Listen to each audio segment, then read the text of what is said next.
His Excellency Uhuru Kenyatta,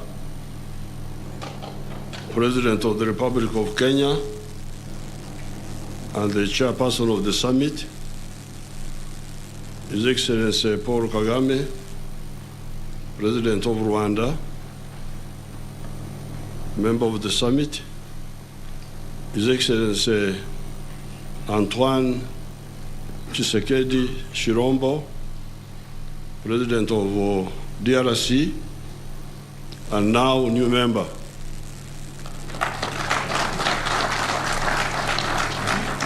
Nakaribishwa Mheshimiwa. Our chairperson spoke. I don't know why you want so many people to speak. To dilute words. But I just want to remind Africans, because Africans need a lot of reminding, I don't know why, that when we talk of integration, we are talking of three things. Number one, prosperity. It's not about leaders and ministers and council, because you spend a lot of time on those. Council, ministers, what, Secretary General. This is about families. Families of Africans. This is what we are talking about. The question is, if I am a businessman or a businesswoman and I produce a good or a service, how many people will buy from me? That's the issue. In order for my family, forget about ministers, presidents, what? The families. I have a business, I have produced a good or a service. The good thing in Africa is that people are asleep.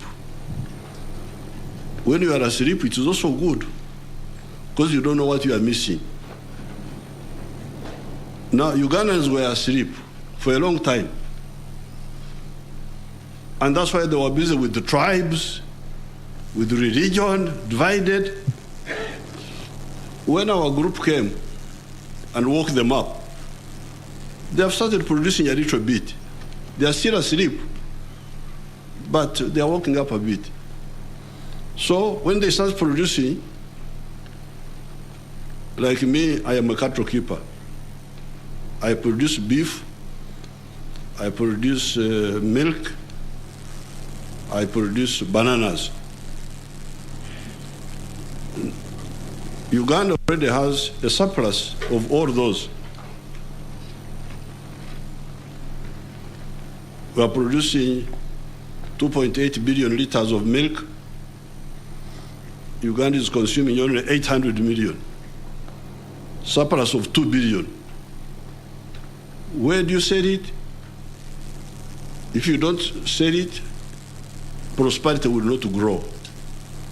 The same with maize. The same with industrial products.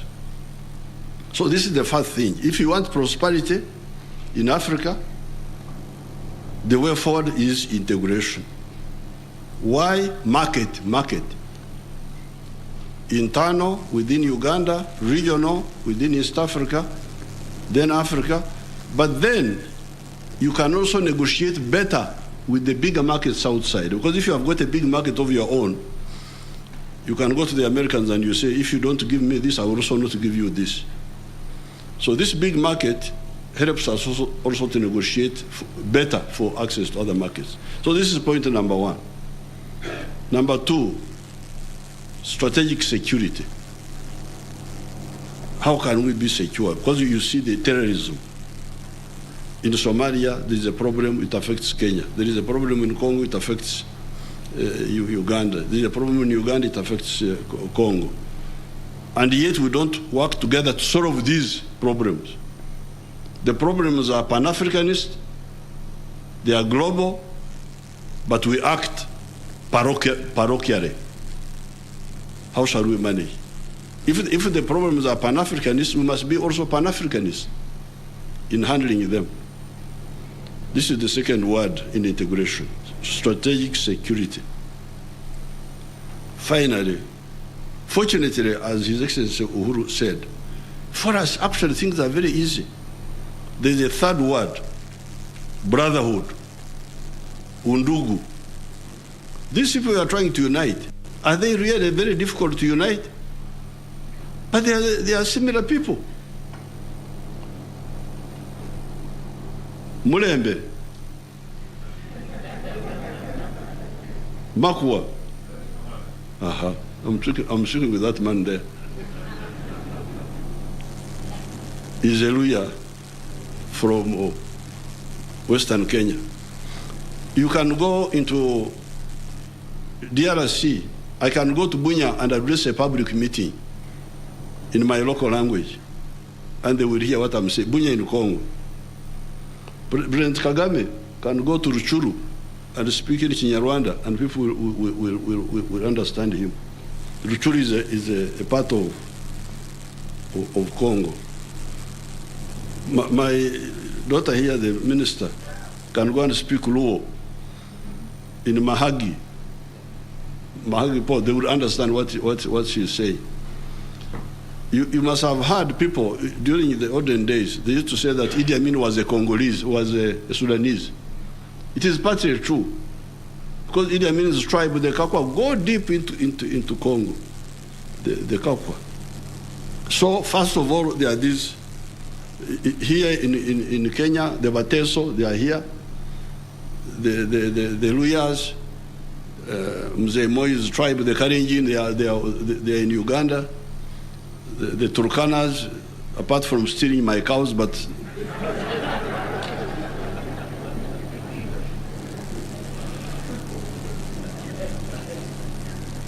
so these are all linked people. But above all, we have, as His Excellency Kenyatta was saying, we have what Europe does not have, a common language, Swahili. Why don't we use this social infrastructure, historical infrastructure, to work for the other two targets, prosperity and strategic security? And then you happen to be lucky to also have the social historical infrastructure of culture, and above all, a common language. In Europe, you saw what the problem they had about what language do you use, English, German, French. They're a bit stuck. That's why they cannot move as fast. But here, we don't have that problem. I want to help His Excellency Kenyatta. The quotation he made here, he missed out something. This was the debate in 1963 about the East African Federation in the Parliament of Uganda. There was a man called Abu Mayanja who had a speech problem, or speaking with lisping. The people who say fa instead of s. Oburimi, we call it in our language. If you don't have it in Swahili, I'll give you the Neno Labara. Oburimi. This man was speaking of Oburimi, Abu Mayanja. So he was criticizing Obote. Because of, we were moving on the East African Federation. Then Obote started developing you called FEED. So Abu Mayanja said in his speech, he was speaking like that. Some people want to remain big fishes in small ponds. That's it is a big fish in a small pond. But he said it in that funny manner. I thank you very much.